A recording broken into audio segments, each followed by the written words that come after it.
पाप कर्मामुळे भोगावे लागणारे परिणाम आणि गोष्ट होती महामोग्गलायन महास्थविरांची गोष्ट। तर आतापर्यंत आपण ह्याचे 3 भाग बघितले आहेत। आता हा आपला 4था भाग सुरू होणार आहे। तर आतापर्यंत आपण बघितलं मागच्या भागामध्ये की त्यांनी आपल्या मागच्या जन्मामध्ये अकुशल कर्म केला होता, म्हणून त्यांची मृत्यू कशाप्रमाणे झाली होती आणि त्यांचे मित्र होते, ठीक आहे, सारीपुत्त त्यांचे मित्र होते सारीपुत्त आणि महामोग्गलायन, हे दोघेही कसे होते, मित्र होते एकमेकांचे। आणि सारीपुत्त आणि महामोग्गलायन दोघेही भगवंतांचे डावा आणि उजवा हात असे समजले जायचे, ठीक आहे। आणि हे सारीपुत्त आणि महामोग्गलायन भंतेजींचं वर्षांपासून मैत्री होती, वर्षांपासून, ठीक आहे। तर हे दोघेही खूप श्रीमंत घराण्यामध्ये जन्मलेले होते। एके दिवशी हे शिखर नावाचा सण साजरा करायला जातात आणि तिथे त्यांना सगळं काही असं वाटते की हे सगळं भौतिक सुख क्षणिक आहे आणि व्यर्थ आहे, म्हणून ते घर वगैरे सोडून आपल्यासाठी एक गुरुच्या शोधामध्ये खूप लांब पर्यंत फिरतात दोघेही, ठीक आहे। ते दोघेही ज्ञानाचे भुकेले होते, म्हणजे त्यांना ज्ञान पाहिजे होता आणि ते त्याच्यासाठी खूप पूर्ण जागोजागी फिरतात चोहीकडे, परंतु त्यांना ते गुरु काही भेटत नाही, ठीक आहे। तर ते प्रथमतः कुणाकडे जातात तर संजय नावाचा एक गुरु असतो, तर त्या संजय नावाच्या गुरुकडे हे दोघेही जातात आणि त्या संजय नावाच्या गुरुचे खूप सारे शिष्य असतात। खूप सारे शिष्य बघून त्यांना असं वाटते की यांचे खूप सारे शिष्य आहेत, तर आम्ही पण यांचे शिष्य व्हायला पाहिजे, नाही का। आपण एखादी गोष्ट करतो म्हटलं तर आपणही असं बघतो ना की एखादे आपल्याच मुलाला कुठे ट्युशनला लावून द्यायचं म्हटलं तर आपण आधी बघतो तिथे मुलं येतात की नाही येत, 1-2 नाही येत, 1-2च येत असतील तर आपण तिथे लावू का, नाही लावणार, आणि बरेच आपल्याला दिसले तर आपण तिथे पाठवून देऊ आपल्या मुलांना। तशाप्रमाणे ह्या दोघांनीही संजयला आपला गुरु मानले आणि त्यांच्या गुरुने दिलेले थोडेफार ज्ञान त्यांनी दिले। आता ते जे संजय नावाचे गुरु होते त्यांच्याजवळ पण काही खूप भरपूर ज्ञान काही होता नाही, जेवढा ज्ञान होता तेवढा त्यांना दिले, परंतु संजयाच्या शिकवणुकीने ते समाधानी नव्हते। आणि जे संजय गुरु होते त्यांची शिकवणुकीने हे दोघेही, यांचे नाव काय होते, उपतिस्स आणि कोलित, बरोबर, आणि नंतर यांचे नाव पडले महामोग्गलायन आणि सारीपुत्त। तर हे दोघेही त्यांनी दिलेल्या ज्ञानापासून समाधानी नव्हते। संजयाच्या शिकवणीत ज्या दुःखाने मानव प्राण्याला ग्रासलेले आहे अशा वैज्ञानिक दुःखावर इलाज सापडत नव्हता। माणसाला ज्या दुःखाने ग्रासलेला आहे त्याच्यावर कोणताही उपाय त्यांना सापडत नव्हता संजयाच्या शिकवणुकीमुळे। काही दिवसातच त्यांनी त्यांना सोडले, काही दिवसातच ह्या दोन्ही मित्रांनी संजय नावाच्या गुरुला सोडून टाकले। शांतीच्या शोधात ते पुन्हा इकडे तिकडे फिरू लागले आणि नंतर पुन्हा त्यांना शांती पाहिजे होती तर शांतीच्या शोधामध्ये पुन्हा इकडे तिकडे फिरू लागले। ते दोघेही बरेच प्रसिद्ध ब्राह्मणांना आणि साधूंना भेटले। पुष्कळ सारे साधू आणि ब्राह्मणांना ते दोघेही कोलित आणि उपतिस्स भेटले, परंतु प्रत्येक ठिकाणी त्यांच्या पदरी निराशाच आली, परंतु त्यांना जो योग्य ज्ञान देऊ शकणार असा त्यांना गुरु मिळतच नव्हता। शेवटी ते दोघेही आपापल्या गावी परतले, परंतु परतताना त्या दोघांनीही काय निश्चय केला की आपण दोघेही आपापल्या गावी तर जात आहोत, परंतु आपली जी खोज आहे गुरुला शोधायची ती आपण थांबायची नाही। तुला जर असा गुरु मिळाला तर तू मला सांगशील आणि जर मला मिळाला तर त्या गुरुबद्दल मी तुला नक्की सांगेन। हा त्या दोघांनी पण काय केलं, निश्चय केलं आणि ते दोघेही मग आपापल्या गावाला निघून गेले। तर त्यावेळी तथागतांनी सारनाथ येथील पहिला वर्षवास संपवला होता आणि त्याच वेळी तथागतांनी सारनाथ मध्ये पहिला त्यांचा वर्षवास संपवला होता। त्या वर्षवासाच्या शेवटी त्यांचे 60 शिष्य अरहंत झालेले होते। तो जेव्हा वर्षवास संपत आलेला होता तेव्हा तथागतांचे 60 शिष्य अरहंत पदाला प्राप्त झालेले होते। त्यांना भगवंतांनी आदेश दिला होता आणि भगवंतांनी मग त्या 60 अरहंत शिष्यांना आदेश दिला होता की ज्या परम श्रेष्ठ असा धम्म साऱ्या जगाला सांगा। तुम्ही सगळे जा आणि हा जो धम्म आहे हा पूर्ण जगाला तुम्ही सांगा. चरत भिक्कवे चारिकं, बरोबर. चरत भिक्कवे चारिकं म्हणजे पूर्ण जागोजागी फिरा आणि लोकांपर्यंत हा धम्म पसरवा, सांगा. बहुजन हिताय बहुजन सुखाय, लोकानुकंपाय अन्याय हिताय, सुखाय देव मनुष्याण. आणि तुम्ही एकाच दिशेने जाऊ नका, सगळेचे सगळे 60 लोक सुद्धा एकाच दिशेने जाऊ नका, तर वेगवेगळ्या दिशेने सगळे लोक जा. बुद्ध स्वतः उरुवेलाकडे गेले आणि बुद्ध स्वतः उरुवेलाकडे गेले आणि त्या पंचवर्गीय भिक्खूंपैकी अश्वजित राजगृहाच्या दिशेने निघाला. आणि अश्वजित नावाचे एक शिष्य होते त्यांचे, ते राजगृहाला जायसाठी निघाले. शांतीचा शोध घेणाऱ्यांचे कुशल कर्म त्यावेळी जागे झाले. शांतीचा शोध कोण घ्यायला तयार होते? तर उपतिस्स आणि कोलित, या दोघांना शांतीच्या शोधामध्येच हे लोक फिरत होते, बरोबर आहे. तर यांचे पण कर्म त्यावेळी जागे झाले, जणू त्या शांतीदूताचा शोधच ते घेत होते. त्या 2 शोधकांपैकी उपतिस्स राजगृहात भटकत होता. उपतिस्स जो होता तो राजगृहामध्ये भटकत होता. सहज एक परिव्राजक त्याच्या नजरेस पडला. त्याची नजर एका परिव्राजकावर पडली. ते परिव्राजक कोण होते? तर अश्वजित. त्यांची चर्या अगदी शांत व चालण्याचा ढंग पाहून अत्यंत आकर्षित झाला. त्यांची जी चर्या होती ती खूप शांत, स्वभाव चेहरा खूप शांत होता आणि चालण्याचा ढंग जसं होतं तो बघून तो उपतिस्स नावाचा शिष्य खूप त्यांच्याकडे आकर्षित झाला. संतांच्या अंगी आढळणारे सद्गुण त्याला त्या परिव्राजकात दिसू लागले. संत जसा असायला पाहिजे तसे पूर्ण गुण कुणामध्ये दिसायला लागले? अश्वजितामध्ये दिसायला लागले. कुणाला? उपतिस्साला. बैलगाडीच्या जुंचे जेवढे अंतर असते तेवढ्याच अंतरावर त्यांची नजर चालताना खिळलेली दिसे आणि त्याच्या शांत चेहऱ्यावर अतिशय शांतता दिसत होती. आणि त्यांची नजर अशी खालीच राहायची. ते अशी मान वर करून खूप वरती करूपर्यंत लांब नाही बघायचे, जवळच बघायचे आणि आरामामध्ये चालायचे. अतिशय शांततेने ते चालत होते. त्यांचा चेहरा पण खूप शांत दिसत होता. त्यांची शरीर यष्टी प्रमाणबद्ध, त्यांचे चीवर सुव्यवस्थित होते. शरीराची जी रचना होती ती पण खूप साधारण आणि छान दिसायची आणि त्यांचे जे अंगावर चीवर होते ते एकदम सुव्यवस्थित होते. खांद्यावर ठेवलेले होते चीवर. त्या स्थविराची पावल पडताना प्रत्येक पाऊल दारोदार जाताना अगदी सारख्याच अंतरावर पडत होते. आणि ते स्थवीर जसे चालायचे तर प्रत्येक पाऊल म्हणजे सेम अंतरावर ते ठेवायचे. त्याचे शांत व सुंदर रूप जे काही अन्न भिक्षापात्रात पडत होते आणि ते एवढे शांत आणि त्यांचे रूप एवढे सुंदर होते की त्यांना जेही त्यांच्या भिक्षापात्रामध्ये भेटत होते ते स्वीकारायचे आणि समोर जायचे. तिथे पण त्यांना जेही भेटत होते ते स्वीकारायचे आणि समोर जायचे. उपतिस्साने अशा व्यक्तीला यापूर्वी कधीही पाहिलेले आठवत नव्हते. आणि उपतिस्स ज्ञानाचा भुका होता हे लोक, उपतिस्स आणि कोलित. तर त्याला कधीही आठवत नव्हते की मी असं कुणाला बघितलं असेल म्हणून. त्याने स्वतःशीच विचार केला ही व्यक्ती अशी व्यक्ती असली पाहिजे की ज्याने अर्हत पद प्राप्त केले असावे. त्यांनी स्वतःलाच विचार केला की ही व्यक्ती अशी व्यक्ती असायला पाहिजे की ज्याने एकतर अर्हत पद प्राप्त केले असावे किंवा अर्हत पदाच्या मार्गाच्या अगदी शेवटच्या टप्प्यात हे असले पाहिजे, असं त्यांनी विचार केला. त्यांच्याकडे जाऊन आपण विचारायला हवे की महाराज या भौतिक जगापासून आपण निवृत्त झाला आहात का? आणि त्यांनी विचार केलं की त्यांच्याकडे मला जायला हवं आणि त्यांना विचारायला पाहिजे की महाराज हा जो भौतिक जग आहे याच्यापासून तुम्ही निवृत्त झालेले आहात का?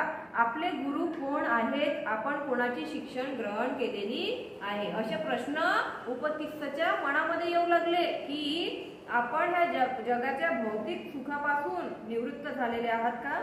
आपले गुरु कोण आहेत आणि आपण कुणापासून शिक्षा ग्रहण केलेली आहे? असा विचार करताना उपतिस्साने स्वतःला मग सावरले. त्याला वाटले तो महान संत शांततेने भिक्षाटन करीत आहे. त्याला वाटले की ते संत आता शांततेने भिक्षाटन करीत आहे, त्यात दखल देऊन आपण त्यांची शांती भंग करू नये. त्यामध्ये दखल देऊन आपण त्यांची शांती भंग करू नये। अर्हंत अश्वजित भिक्षा पात्रात मिळालेली भिक्षा घेऊन ते ग्रहण करण्यासाठी योग्य अशा जागेची शोध घेऊ लागले। आता जे अर्हंत होते अश्वजित, त्यांना जे भिक्षा पात्रामध्ये मिळालं होतं, आता ते भिक्षा ग्रहण करायची होती त्यांना, तर त्याच्यासाठी ते जागा शोधू लागले की मी कुठे बसून आपलं भिक्षा ग्रहण करू। हे बघून उपतिस्साला अत्यंत आनंद झाला। त्याला वाटले की त्यांना जेवण घेण्यासाठी स्वतःच्या स्टूल आणि पाणी देण्याची सुवर्ण संधी मला आता लाभलेली आहे।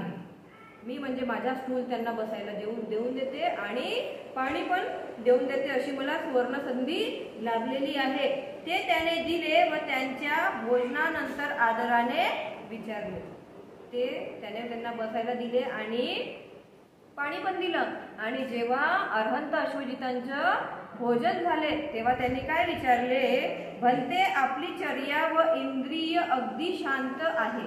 त्यांनी काय विचारले, भलते आपली जी चर्या आहे आणि इंद्रिय आहे ते अगदी शांत, स्वच्छ व कांती तेजोमय दिसत आहे। आपण कशासाठी प्रवज्जा धारण केलेली आहे? आपण कशासाठी प्रवज्जा धारण केलेली आहे असे ते विचारतात। आपले गुरु कोण आहे? उपतिस्स काय विचारतो, आपले गुरु कोण आहे? आपण कोणाची शिक्षा ग्रहण केलेली आहे आणि आपण कोणाची शिक्षा ग्रहण केलेली आहे? यावर विनम्र अर्हंत अश्वजितांनी शालीनतेने उत्तर दिले। आणि जे अश्वजित होते त्यांनी खूप शांतपणे शालीनतेने उत्तर दिले, बंधू, महामानवांच्या स्वभावानुसार त्यांच्या धम्म, महामानवाचा जसा स्वभाव आहे त्यानुसार त्यांच्या धम्म आणि त्यांची शिकवण पूर्णपणे स्पष्ट करून सांगण्यास मी असमर्थ आहे। महामानवांचा जो स्वभाव आहे त्यांच्यानुसार त्यांच्या धम्म, त्यांची जी शिकवण आहे आणि त्यांनी जी शिकवण दिली आहे ते पूर्णपणे मी स्पष्ट करून तुम्हाला सांगू शकत नाही, कारण मी त्यांच्या संघात नुकतेच पदार्पण केलेले आहे। भंते, मग ते उपतिस्स त्यांना म्हणतात, भंते, माझं नाव उपतिस्स आहे। आपणास जेवढे शक्य आहे तुम्ही जेवढं मला सांगू शकता तेवढेच मला सांगा आणि काय आणि कसे समजायचे आणि किती समजायचे ते मी माझं बघून घेणार, परंतु तुम्हाला जेवढं शक्य आहे तेवढं तरी मला सांगा। तुम्ही मला थोडक्यात कमी जास्त कसेही सांगू शकता। म्हणजे ते काय म्हणतात, तुम्ही मला थोडक्यामध्ये कसेही सांगू शकता। उपतिस्स म्हणाला, मला फक्त धम्माचा सार हवाय। उपतिस्स म्हणतो, मला फक्त धम्माचा सार हवाय। भ्रमात टाकणारा निरुपयोगी शब्दजाळ नाही पाहिजे। भ्रमामध्ये टाकणारा उपयोगी नसणारा शब्दांचा जाळ मला नाही पाहिजे। त्यावेळी भदंत अश्वजितांनी फक्त 4 ओळीची एक गाथा म्हटली। जे भदंत अर्हंत पदाला प्राप्त झाले होते अश्वजित भदंत यांनी फक्त एकच गाथा म्हटली 4 ओळींची। त्या 4 ओळीत त्यांनी कुशलतेने तथागताच्या शिकवणीचा संपूर्ण सार समावलेला आहे।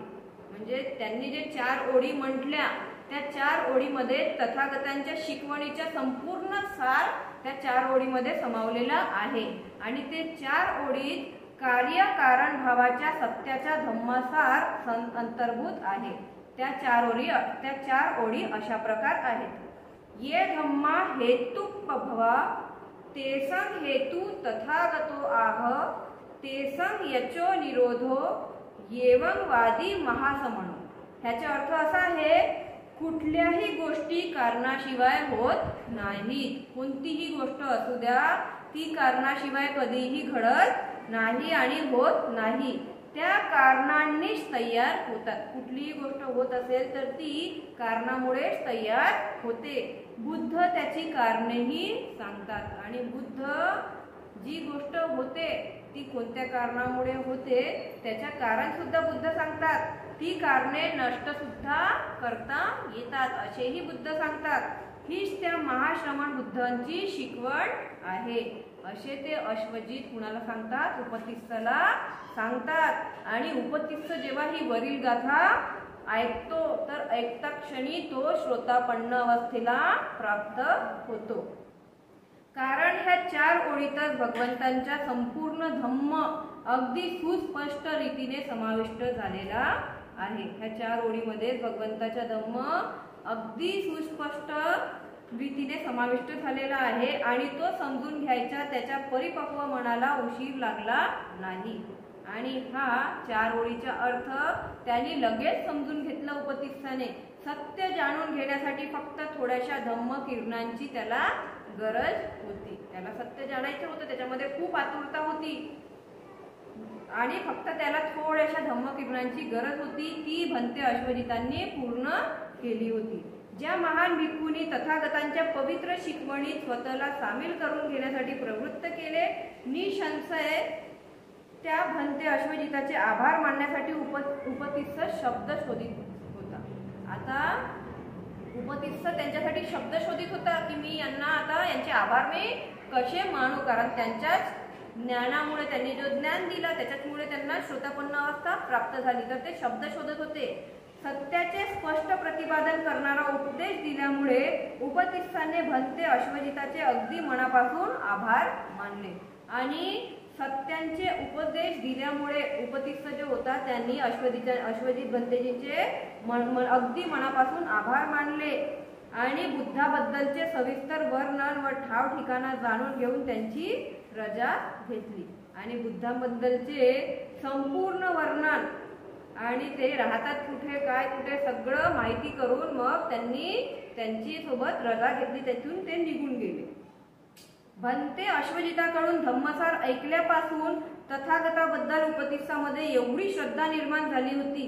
आता जेव्हापासून भंते अश्वजितांपासून त्यांनी ऐकलं होतं तेव्हापासून उपतिस्साच्या मनामध्ये भगवंतांबद्दल खूप श्रद्धा निर्माण झाली होती की ज्या भागात महाश्रमण भगवान राहत असल्याचे त्याने ऐकले त्या ठिकाणाच्या दिशेने भगवंतांबद्दल कृतज्ञतेने दोन्ही हात जोडून वंदन करीत होता.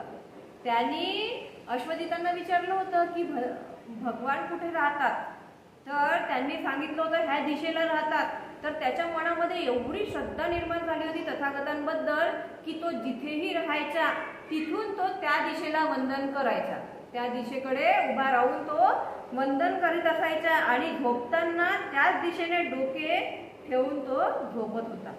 आणि ज्या दिशेने भगवंत राहत होते त्याच दिशेने तो डोकं ठेवून पण झोपायचा उपतिस्स.